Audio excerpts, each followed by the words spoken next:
नागरिक चेतना, नागरिक पहिचान अनि समृद्ध समाज विकासका लागि हाम्रो सहकार्य। केही ज्ञानका कुरा, केही नागरिक सचेतनाका कुरा, हरेक श्रृङ्खलामा समाजका नयाँ नयाँ विषयमा हाम्रो प्रस्तुति। कार्यक्रम अभिप्राय। कार्यक्रम अभिप्राय। अभिप्राय।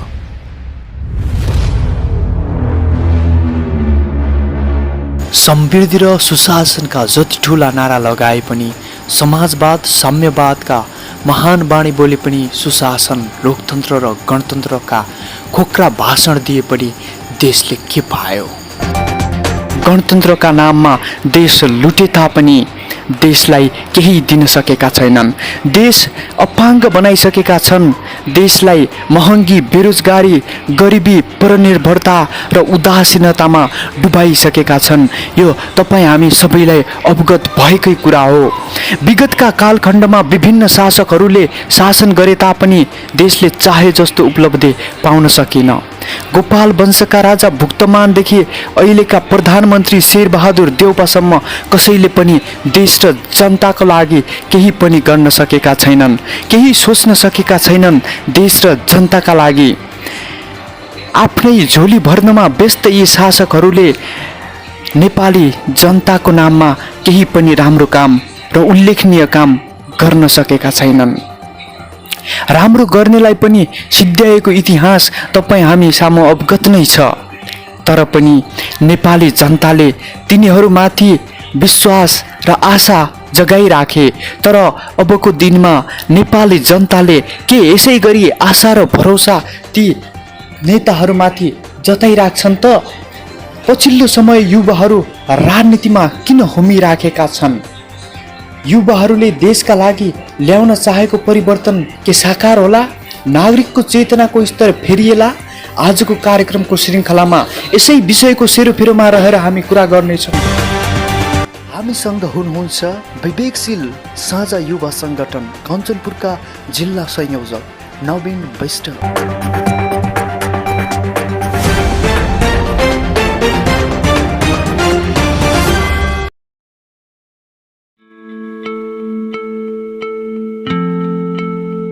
धन्यवाद। मेरो नाम चाहिँ नवीन विष्ट होइन। मेरो घर चाहिँ लालझाडी गाउँपालिका होइन। म चाहिँ यो विवेकशील साझा युवा सङ्गठनको चाहिँ जिल्ला संयोजक हो।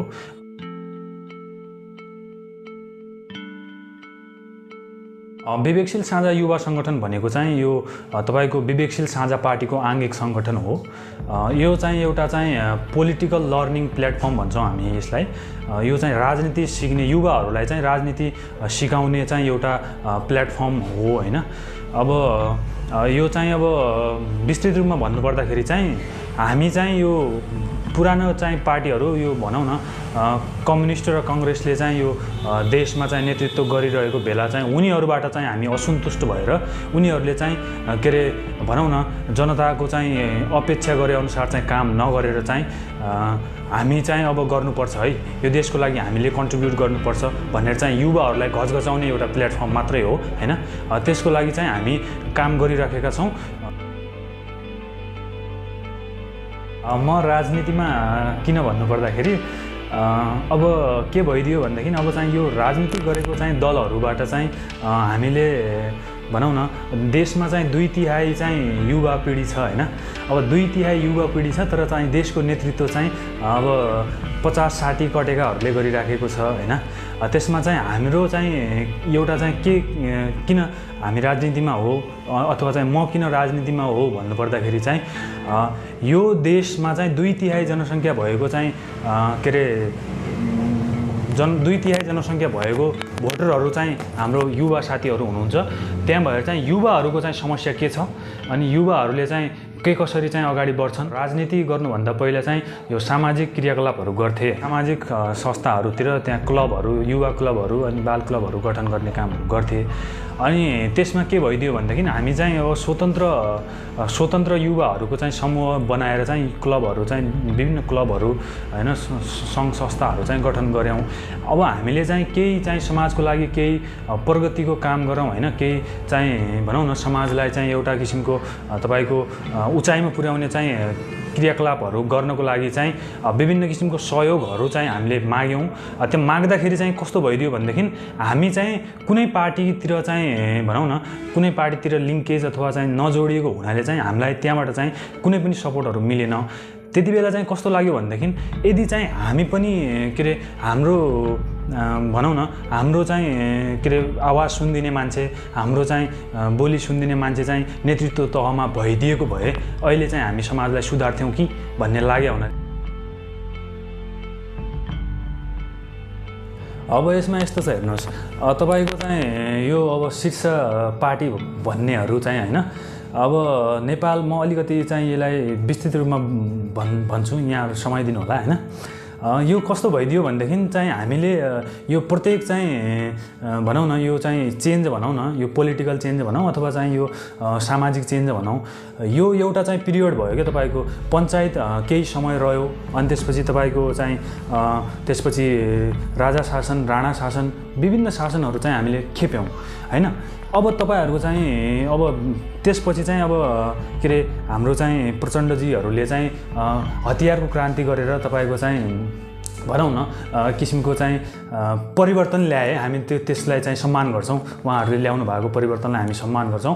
तर त्यो परिवर्तन चाहिँ के भइदियो भनेदेखि केही व्यक्तिहरू केही समूहहरूलाई मात्र चाहिँ त्यो स्विट भयो अथवा चाहिँ त्यसले चाहिँ काम गर्यो। जुन चाहिँ नारा ल्याएर चाहिँ उहाँहरू चाहिँ आउनु भएको थियो त्यो अनुसारको चाहिँ जति हामीले अथवा चाहिँ जनताले सोचेको थियो त्यो अनुसारको चाहिँ भनौँ न त्यो हामीले चाहिँ के अरे एउटा रिजल्ट पाएनौँ। रिजल्ट नपाइसकेपछि चाहिँ अब कि त हामीले पनि के अरे त्यस्तै बन्नु पर्यो होइन। हामी चाहिँ भिन्नै बन्नको लागि चाहिँ हामी वास्तवमा चाहिँ हामी समाज र नागरिकको चाहिँ कुरा सुन्ने हो भनेपछि हामीले चाहिँ छुट्टै तपाईँको चाहिँ एउटा प्लेटफर्म बनाउन जरुरी हुन्छ। त्यही भएर चाहिँ हामी वैकल्पिक शक्तिको पछाडि म चाहिँ वैकल्पिक शक्तिको पछाडि लागेको हो होइन।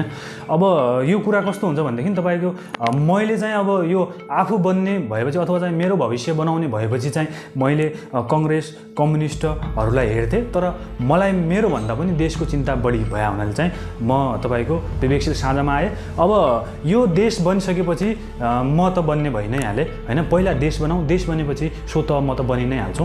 त्यो हिसाबले पनि म यो विवेकशील साझामा आएको हो।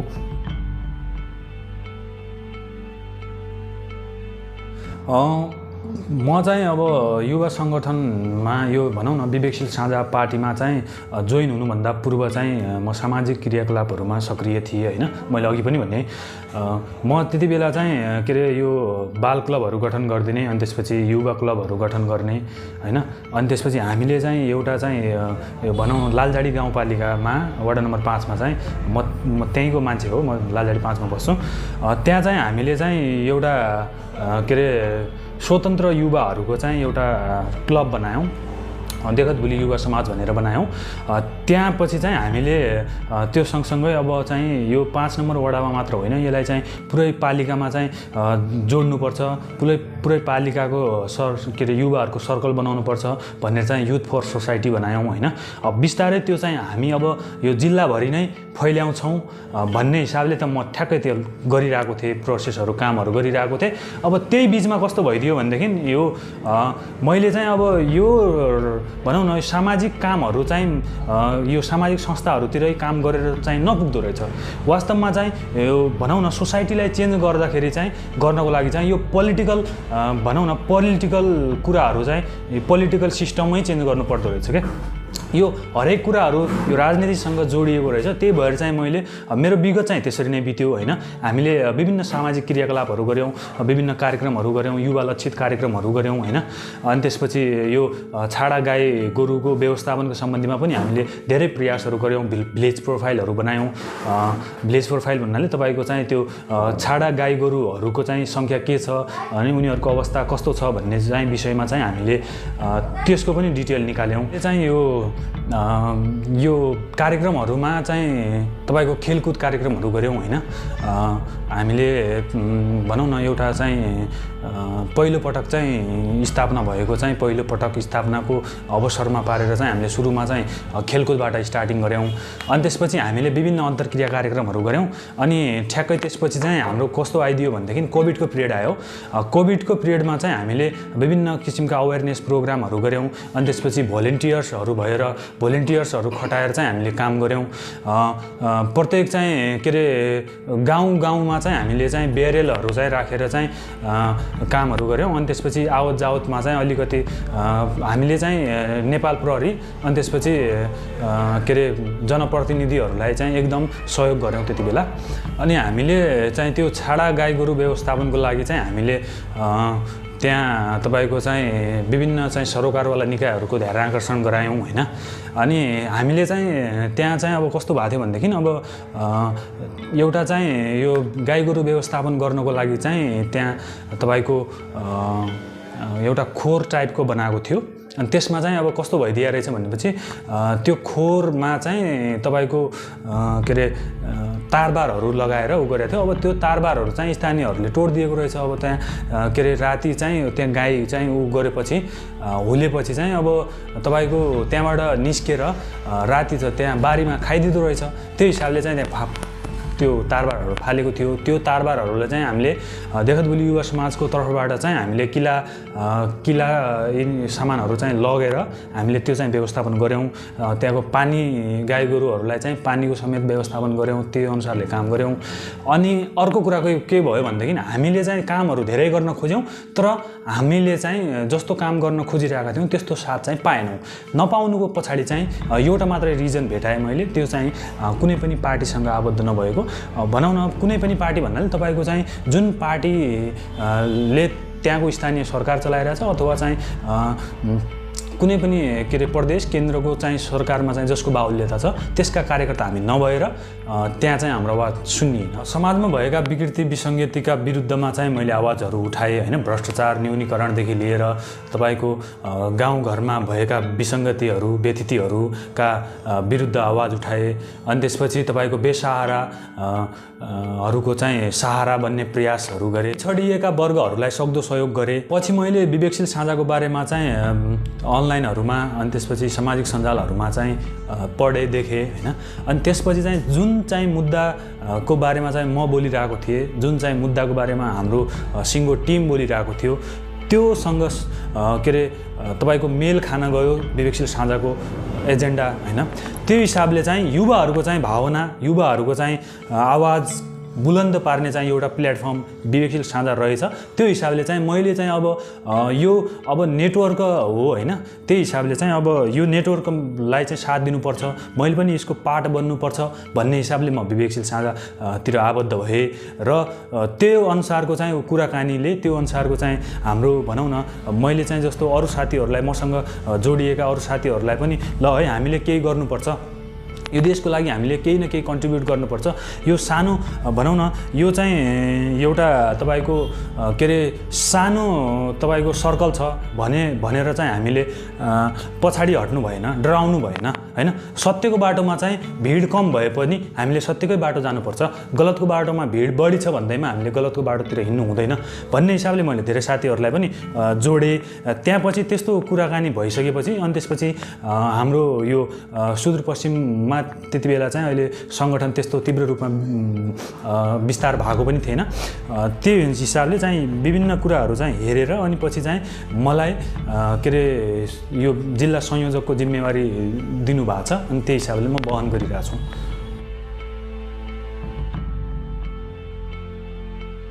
अब मलाई के लाग्छ भनेदेखि अब हाम्रो चाहिँ यो पार्टीमा चाहिँ तपाईँको 90% चाहिँ युथहरू छन् फेरि होइन।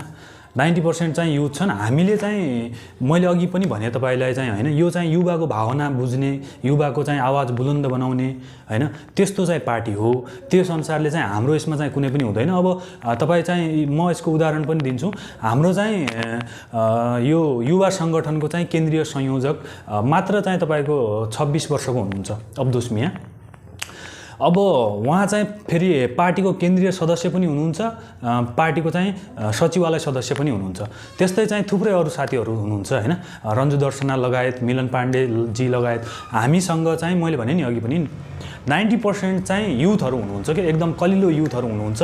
हाम्रो चाहिँ अब कस्तो भइदियो भनेदेखि अब अलिकति चाहिँ तपाईँको देश बनाउँछौँ, देशलाई बनाउनुपर्छ भन्ने चाहिँ सपना बोकेका, भिजन बोकेका, तर फरक यति होला अब चाहिँ भनौँ न त्यति चाहिँ डेलिभर चाहिँ गर्न सक्दैनन् कि भन्ने चाहिँ ऊ होला हैन। तर अहिलेको युवाले सबै कुरा बुझेको छ, अहिले चाहिँ टेक्नोलोजीको जमाना छ तपाईँको हैन। अब यसमा चाहिँ अब नेतृत्व गर्ने चाहिँ व्यक्ति कस्तो छ, उसले डेलिभर गर्न सक्छ कि सक्दैन हैन, क्षमतावान छ भनेपछि हामीले चाहिँ 18 वर्षको यदि चाहिँ युवा क्षमता छ भनेपछि हामी संयोजक मान्न तयार छौँ, हामी अध्यक्ष मान्न तयार छौँ। अब यसको ठ्याक्कै चाहिँ तपाईँको चाहिँ भविष्य त कसैले भन्न सक्दैन, हेर्नुहोस् हैन। अब हामी चाहिँ प्रयास गरिराखेका छौँ। अब हामी तपाईँको चाहिँ यो विगतको इतिहासलाई पनि हेर्नुहुन्छ भनेदेखि अब माओवादीले चाहिँ हतियारको क्रान्ति गरेर चाहिँ 10 वर्ष शक्तिमा पुग्न लगायो। त्यहाँपछि चाहिँ तपाईँको उसले चाहिँ भनौँ न जस्तो चाहिँ किसिमको चाहिँ जनताले अपेक्षा गरेका थिए त्यो अनुसारको चाहिँ काम गर्न सकेन, विफल भयो। अब चाहिँ के अरे वैचारिक क्रान्तिका रूपमा हामी उभिएका छौँ हैन, विवेकशील साझा उभिएको छ। अब यसलाई चाहिँ कस्तो हुन्छ भनेदेखि यो चाहिँ मत परिवर्तन भयो भनेदेखि तपाईँको चाहिँ यसलाई धेरै समय लाग्दैन र हामीले के अरे हामी सही एजेन्डामा चाहिँ हामी हिँड्नुपर्छ र हामी चाहिँ म तपाईँलाई चाहिँ अब के ढाँट्नु हैन, हामी चाहिँ 1 दशकभित्र चाहिँ यो देशको नेतृत्व गर्छौँ। अब हेर्नुहोस् यो विवेकशील र साझा पार्टी एकीकरण भएपछि हाम्रो चाहिँ अलिकति चाहिँ त्यसमा चाहिँ मत भनौँ न तपाईँको वैचारिक भिन्नता आएको छ हैन।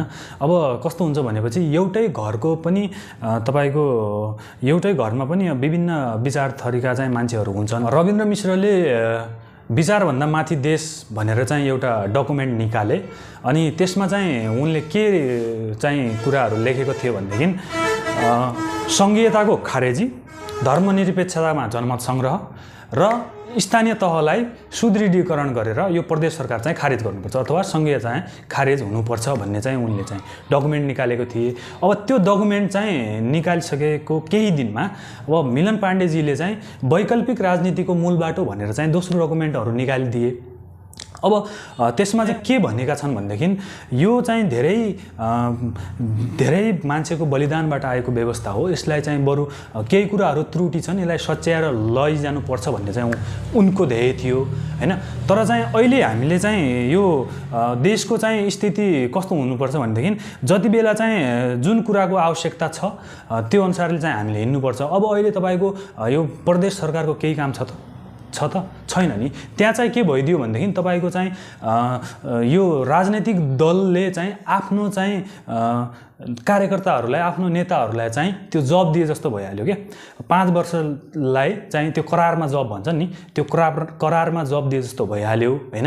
अब त्यहाँबाट केही काम पनि छैन। हेर्नुहोस् तपाईँ, अब यो प्रदेश सरकार चाहिँ घोषणा भएको चाहिँ यो झन्डै अब यसको चाहिँ टाइम नै सिद्धिन लागिसक्यो। अब दोस्रो निर्वाचन हुन आँटिसक्यो। अहिलेसम्म कुनै प्रदेशको नामै टुङ्गो लागेको छैन, कुनैको तपाईँको राजधानी टुङ्गो लागेको छैन हैन। यहाँसम्मको चाहिँ अवस्था छ। अनि त्यसपछि चाहिँ हामीलाई चाहिँ यति सानो देशमा किन सङ्घीयता चाहियो हैन।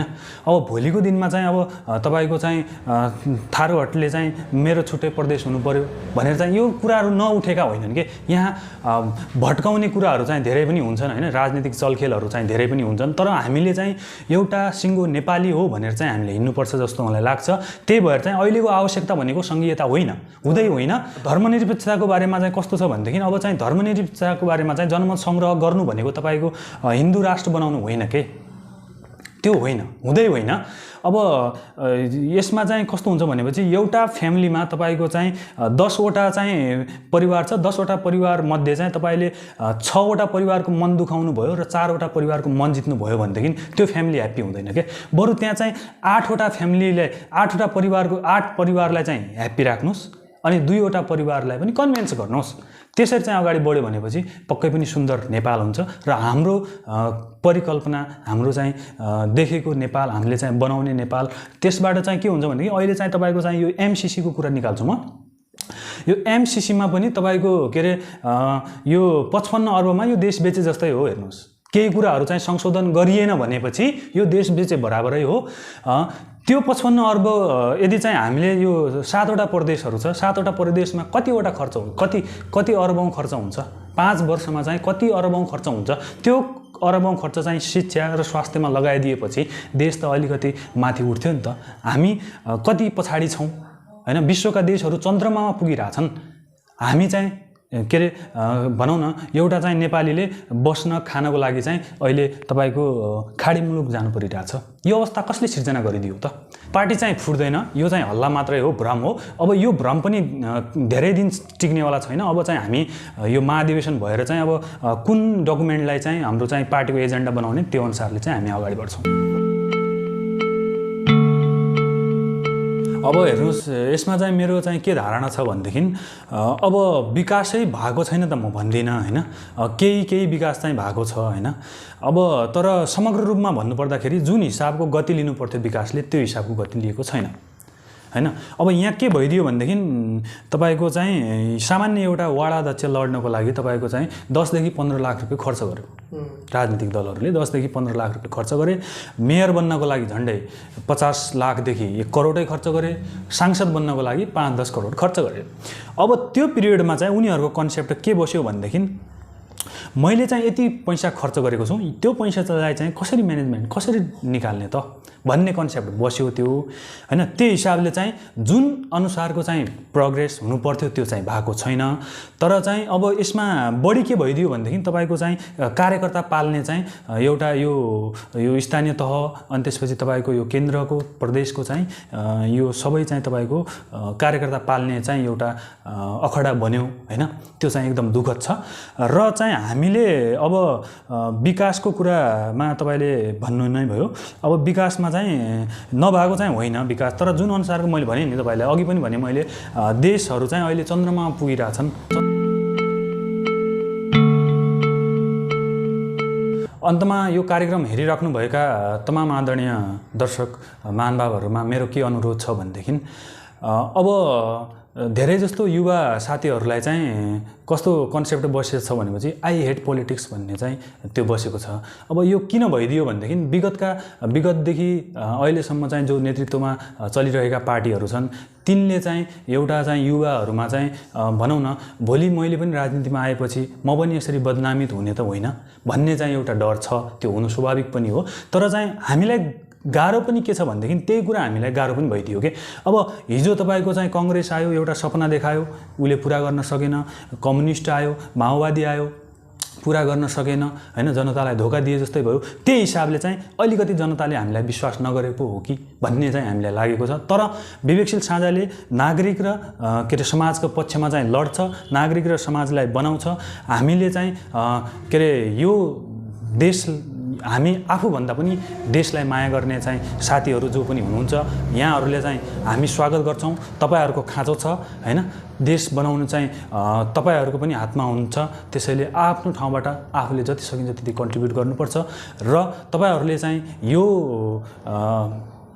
कुरामा चाहिँ यो अहिले तपाईँको के अरे राजनीतिक दलहरूको जो चाहिँ एउटा भनौँ न बमन्डर अथवा चाहिँ जो एउटा के अरे तपाईँको भन्छ नि कब्जा गरेको छ नि यो सत्ताको चाहिँ यो सरकार चाहिँ जो आफ्नो बनाउन खोजिरहेका छन् त्यो प्रवृत्ति चाहिँ हटाएर त्यस्ता चाहिँ हरामखोरहरूलाई चाहिँ साइड लगाएर अब चाहिँ युवालाई नेतृत्व दिनुपर्छ, युवाको हातमा चाहिँ गर्नुपर्छ भनेर चाहिँ अब तमाम आदरणीय के अरे देश विदेशबाट सुनिराख्नुभएका हेरिराख्नुभएका साथीहरूलाई चाहिँ म विवेकशील साझा पार्टीमा चाहिँ आबद्ध हुन अनुरोध गर्छु। अब बुवा बाजेले चाहिँ रूपमा सूर्यमा हाँसी हतौडामा भोट हाल्यो भन्दैमा हामीले पनि त्यतातिर लाग्नु छ भन्ने हुँदैन।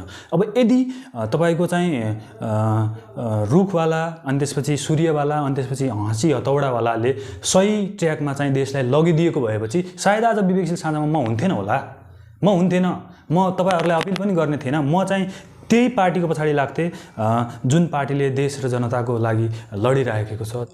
एकचोटि तपाईँहरूले हामीलाई विश्वास गर्नु नै पर्ने हुन्छ होइन। विश्वास गर्नुहोस्, हाम्रो चाहिँ विधानमै लेखिएको छ right to recall and right to reject भनेर होइन। अब तपाईँहरूले चाहिँ यदि एकचोटि चाहिँ विश्वास गर्नै पर्छ होइन। हामी चाहिँ नष्ट हुन्छौँ तर भ्रष्ट हुँदैनौँ। हाम्रो चाहिँ यदि तपाईँहरूले चाहिँ हाम्रो कुनै गल्ती त मान्छेको हातबाट हुन्छ नै होइन, तर चाहिँ हामी जानी जानी गल्ती गर्दैनौँ। यदि हामीले चाहिँ त्यस्तो कुनै चाहिँ गल्ती गऱ्यौँ अथवा त्यस्तो गलत क्रियाकलाप गऱ्यौँ, हामी राम्रो हो भन्यौँ फेरि चाहिँ गलत गऱ्यौँ भनेदेखि तपाईँ हामीलाई जस्तो सुकै सजाय दिनुहुन्छ त्यस्तो हामी भोग्न तयार छौँ। हामी के अरे तपाईँ हामीलाई जहाँ देख्नुहुन्छ त्यहाँबाट लखेट्नु होला। त्यस्तो यदि हामीले गऱ्यौँ भनेदेखि अन्तमा चाहिँ फेरि तपाईँहरूलाई आग्रह गर्छौँ, तपाईँले चाहिँ यो देश बनाउने चाहिँ अभियानमा चाहिँ जोडिनु नै पर्छ। हस्त, धन्यवाद, नमस्ते।